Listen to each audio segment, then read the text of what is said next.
तो Purvanchal expressway 341 kilometre लंबा है। इसे यूपी का सबसे लंबा एक्सप्रेसवे बताया जा रहा है। ये 9 जिलों को कनेक्ट करेगा, जिससे यूपी के करोड़ों लोगों को जाहिर है फायदा होगा। पूर्वांचल एक्सप्रेसवे पर टीवी9 भारतवर्ष की टीम जब आगे बढ़ी तो इसके प्रमाण भी साफ नजर आए। अभिषेक उपाध्याय को।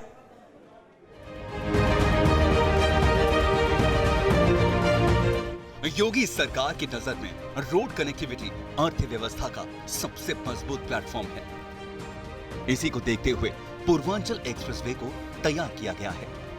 6 लेन का एक्सप्रेसवे उत्तर प्रदेश का सबसे लंबा एक्सप्रेसवे है। टीवी9 भारतवर्ष के रिपोर्टर अभिषेक उपाध्याय ने इस एक्सप्रेसवे की मजबूती और रफ्तार भी चेक की। इस एक्सप्रेसवे पर 120 किलोमीटर प्रति घंटे की रफ्तार से गाड़ियां चल सकती हैं, लेकिन सिर्फ 100 किलोमीटर की ही स्पीड तय की गई है। अभी मैं 60 से 80 के बीच में हूँ, लेकिन 100 किलोमीटर प्रति घंटे की इसमें रफ्तार अनुमन्य है। 120 किलोमीटर प्रति घंटे चला सकते हैं, मगर 100 तक की अनुमन्य है। और अब ये 80 पार कर रहा हूँ और 100 पार कर भी 100 तक भी जा सकते हैं, लेकिन सावधानी के लिए 80 पर ही रहते हैं। तो हम बात कर रहे हैं इस एक्सप्रेसवे की। तो देखिए, 2 बातें बड़ी महत्वपूर्ण हैं। ये जो पूरा रास्ता है, अभी तक की आपको बता दें कि क्या क्या इसमें तैयार हो चुका है। 7 आरओबी यानी कि रेलवे ओवरब्रिज तैयार हो चुके हैं, 7 ब्रिज तैयार हो चुके हैं, नदियां पड़ती हैं, टोन्स पड़ती है, गोमती शारदा कैनाल, और 114 छोटे ब्रिज तैयार हो चुके हैं। पूर्वांचल एक्सप्रेसवे भारत के सबसे लंबे एक्सप्रेसवे में से एक है। पूर्वांचल एक्सप्रेसवे को बनाने में 22,494 करोड़ रुपए खर्च हुए हैं, जिसमें भूमि अधिग्रहण की लागत भी शामिल है। 16 नवंबर से आम लोगों के लिए इसे खोल दिया जाएगा। उससे पहले इसे मुकम्मल कर लेने का फाइनल टच दिया जा रहा है। तेजी के साथ यहाँ पर काम चल रहा है। हम एक ऐसी ही इस समय ये जो IR वाहन है इस पर हैं, जिसके जरिए इस एक्सप्रेसवे को इस समय अंतिम रूप दिया जा रहा है। ये जो काम चल रहा है इसके बारे में बताइए। ये काम चल रहा है, फाइनल कोड है ये। फाइनल कोड, अच्छा, फाइनल फिनिशिंग दी जा रही है। फाइनल कोड है, फिनिशिंग चालू है। अच्छा, कुटाई हो रही है। तो कितना वक्त लगेगा इसे तैयार, इस पैच को तैयार होने में? ये तैयार होने में 12 घंटा लगेगा। 12 घंटा लगेगा। अभी कितनी जगहों पर ये काम चल रहा है इस पूरे एक्सप्रेसवे पर? ये गोसाईगंज के पास भी चल रहा है, वहाँ भी चल रहा है। अच्छा, तो अब 16 तारीख को उद्घाटन है, उसके पहले सब तैयार हो जाएगा, कंप्लीट हो जाएगा। IR हैं वो इस एक्सप्रेसवे पर चलते हुए दिखाई दे रहे हैं। और ये जो काम की रफ्तार है, ये हमारी जो जानकारी है, ये कई अलग अलग फेजेस में बढ़ाई जा रही है, ताकि समय रहते इस काम को पूरा किया जा सके। पूर्वांचल एक्सप्रेसवे का जायजा लेते हुए टीवी9 भारतवर्ष की टीम सुल्तानपुर जिले के एक गांव के नजदीक पहुंची थी। तभी एक्सप्रेसवे के किनारे हमारी टीम को एक चाय की दुकान नजर आई। हमने यहां थोड़ा रुककर सीधे आम लोगों की नजर से पूर्वांचल एक्सप्रेसवे की अहमियत को समझने की कोशिश की। पूर्वांचल एक्सप्रेसवे पर चलते चलते अचानक मैं रुक गया हूं, और इस रुकने की एक बड़ी वजह है। हालांकि देखिए, नवंबर का महीना है, लेकिन फिर भी धूप इस समय चढ़ रही है। और दुष्यंत कुमार कह गए हैं कि कहीं पर धूप की चादर बिछा के बैठ गए, कहीं पर शाम से रहाने लगा कर बैठ गए। तो धूप की चादर बिछा करके मैं जिस जगह पर रुका हूँ, उसकी जो वजह है वो आपको दिखा रहा हूँ। ये वजह है, देखिए, यहाँ पर चाय मिल रही है। इस पूर्वांचल एक्सप्रेसवे पर पहली जगह मुझे अभी शुरुआत हुई है। अभी लखनऊ से आगे बढ़ा हूँ और मुझे चाय के दर्शन हुए हैं। तो ये भी बहुत ही रोचक दृश्य है कि एक्सप्रेसवे की शुरुआत होने जा रही है, और उससे पहले यहाँ पर चाय उपलब्ध है। गर्मा गर्म चाय तैयार है जी, गर्मा गर्म तैयार है। तो मिलेगी भी? मिल जाएगी। लखनऊ में बने नफीस कुल्हड़ में चाय पीते हुए बातों बातों में पता चला कभी एक दिन पहले ही यहाँ चाय की दुकान खुली है। बताया गया कि 1 या 2 दिन में खाने की चीजें भी मिलने लगेंगी। लोगों ने कहा कि इससे आसपास के लोगों को बहुत फायदा होगा। तो आप लोगों को ये जो एक्सप्रेसवे बना हुआ है, चाचा आगे आइए, अभी क्या जानकारी इस एक्सप्रेसवे, जो पूर्वांचल एक्सप्रेसवे है, ये किसकी देन है? ये हमारे मोदी जी की है देन, और योगी जी की है। मोदी है। योगी और मोदी जी की दोनों लिख के देना चाहिए। मोदी जी योगी जी की। अरे चाचा आगे आगे बात करो ना, हाँ इतना दूर माइक ले जाना पड़ रहा है। मोदी जी और योगी जी की देन है ये। अच्छा, हाँ, ये सबको पता है, सबको पता, सभी को। मतलब चुनाव में फायदा होगा, अरे पूरा पूरा फायदा होगा, 100% होगा। 100%। सरकार को उम्मीद है कि इस एक्सप्रेसवे से टोल के रूप में उसे सालाना 200 करोड़ रुपए मिलेंगे। पूर्वांचल एक्सप्रेसवे पर यात्रियों को शुरू में कोई टोल चार्ज नहीं देना होगा। एक्सप्रेसवे पर यात्रियों की सहूलियत के लिए कैंटीन और टॉयलेट जैसे निर्माण कार्य भी फाइनल स्टेज में है। ये जो ऊंचाई हमको दिख रही जहाँ पर मैं खड़ा हूँ, ये ऊंचाई इस बात को बयां कर रही है कि अभी यहाँ से जो ज़मीन है उस तक पहुँचने में वक्त बाकी है। ये यहाँ पर एक छोटी सी कैंटीन और प्रसाधन सुविधाओं का यहाँ निर्माण कार्य चल रहा है और इस तरह की सुविधाओं का निर्माण पूरे एक्सप्रेसवे के रास्ते में जगह जगह हमको दिखाई पड़ रहा है। एक्सप्रेसवे पर लड़ाकू विमान उतारने की भी तैयारी है।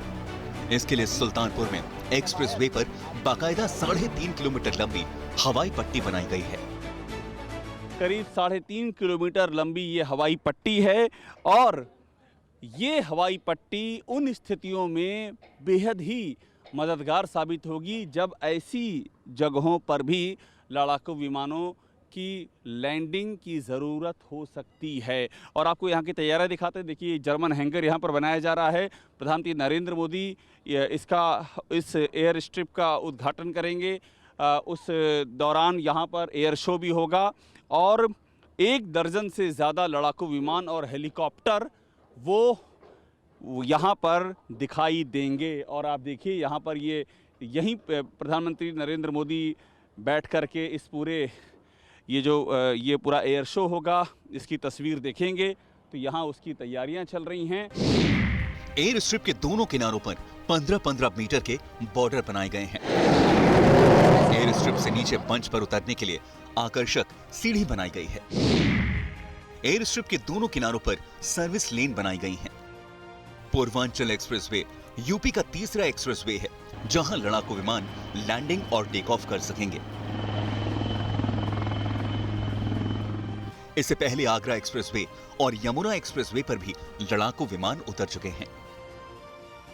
सबसे अहम बात यह है कि ये जो हवाई पट्टी है, ये हवाई पट्टी इस लिहाज से भी बहुत महत्वपूर्ण है कि सामरिक तौर पर और दूसरा जो यहाँ से जो यात्री यहाँ से गुजरेंगे उनको भी इस बात का एहसास होगा कि ये जो ज़मीन है, इस ज़मीन का किस हालातों में और किस तरह से प्रयोग हो सकता है। और आप देखिए आगे से इसको बंद कर दिया गया है। ये जो हिस्सा है एक्सप्रेसवे का, इस पर वाहनों की आवाजावी फिलहाल बंद है जब तक प्रधानमंत्री इसका उद्घाटन नहीं कर देते हैं।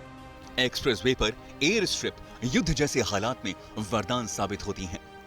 दुश्मनों को मुंहतोड़ जवाब देने के लिए इन हवाई पट्टियों से फाइटर प्लेन फौरन एक्शन ले सकते हैं।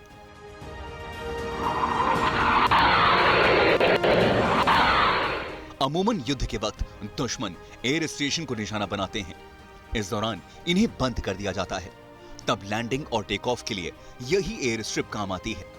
इसलिए इनकी ताकत जांच लेना भी जरूरी है। 1 दर्जन से ज़्यादा यहाँ पर लड़ाकू विमान और हेलीकॉप्टर यहाँ पर दिखाई देंगे और उसका ट्रायल भी शुरू किया जाएगा। तो ट्रायल को लेकर के भी तैयारियां चल रही हैं और अभी जो आपको तस्वीरें दिख रही हैं वो इसकी तैयारी की तस्वीरें दिख रही हैं। इसका पूरा जो इसकी तकनीकी आवश्यकताएं हैं उनका पूरा निरीक्षण किया जा रहा है। और हम जहां पर अभी इस समय मौजूद हैं, लड़ाकू विमान जहां से गुजरेंगे, यहीं पर प्रधानमंत्री मोदी की एक रैली भी है। ये देखिए, ये उस रैली की तैयारियां चल रही हैं और इस रैली से भी एक बड़ा मैसेज यहां पर दिया जाएगा। एक्सप्रेसवे के उद्घाटन समारोह की तैयारियां जोरों पर हैं, लेकिन सवाल अब भी यही है कि इससे ग्राउंड लेवल पर आम लोगों का जीवन कितना बदलेगा। क्या ये एक्सप्रेसवे गांव के लोगों की तकदीर बदल पाएगा? इसी सवाल का जवाब जानने TV9 भारतवर्ष की टीम सुल्तानपुर के एक गांव में पहुंची। पूर्वांचल एक्सप्रेसवे के जो आसपास गांव बसे हुए हैं, वहाँ पर क्या चल रहा है और गांव के लोग क्या सोचते हैं, क्या उनकी ज़िंदगी पर इस पूर्वांचल एक्सप्रेसवे ने कोई फ़र्क डाला है। ये गुप्तारगंज गांव है सुल्तानपुर का, पूर्वांचल एक्सप्रेसवे से एकदम सटा हुआ है और यहाँ पर चाय की दुकान पर गांव के लोग बैठे हुए हैं, उनसे हम बात करते हैं। पूर्वांचल एक्सप्रेसवे पड़ोस से जा रहा है आपके, कुछ फायदा हुआ है इससे? अरे बहुत फायदा हो रहा है। बहुत फायदा। हाँ। वो गरज के बोल रहे हैं आप फायदा हो रहा है। ना, फायदा क्या फायदा हो रहा है? फायदा है हमारे लिए। बताइए, ये सीधे डायरेक्ट जाके पहुंचेगी और हाँ विकास सर होगा और का। हाँ, अरे चाचा कुछ बोल रहे हैं, बताइए। हमारे क्षेत्र का विकास हो गया। अच्छा, यहाँ क्या क्या विकास हुआ है? जैसे यहाँ सर हवाई अड्डा बन हवाई गया। पट्टी। जी जी। हाँ। और रोड भी बन गई है। हाँ। हम लोग आराम से आ जा सकते हैं लखनऊ। सीधा यहाँ से गाड़ी दाबी और लखनऊ उतरे, रास्ते में कहीं नहीं। नहीं जी नहीं। और पहले कितना टाइम लगता था? पहले साहब 4 घंटा लगता है सुल्तानपुर जाने में। हाँ। पहले कितना टाइम चाचा? 4 घंटा लखनऊ बहुत खुश दिख रहे हैं आप इस समय। हाँ खुश आइए। देखिए गांव के लोग हैं, कई लिहाज से इनमें खुशी है, रोजगार के लिहाज से और जो आवागमन है उसके लिहाज से और जो विकास की नई नई संभावनाएं होंगी उसके इस लिहाज से। तो ये गांव पर किस तरह से असर पड़ रहा है आसपास के गांव पर, ये उसकी एक बानगी है। कैमरा मुनीश भल्ला के साथ Abhishek Upadhyay, TVN Bharatvarsh, Purvanchal express. News top 9 रोज सुबह 7 बजे और शाम 7 बजे सिर्फ TV9 भारतवर्ष पर।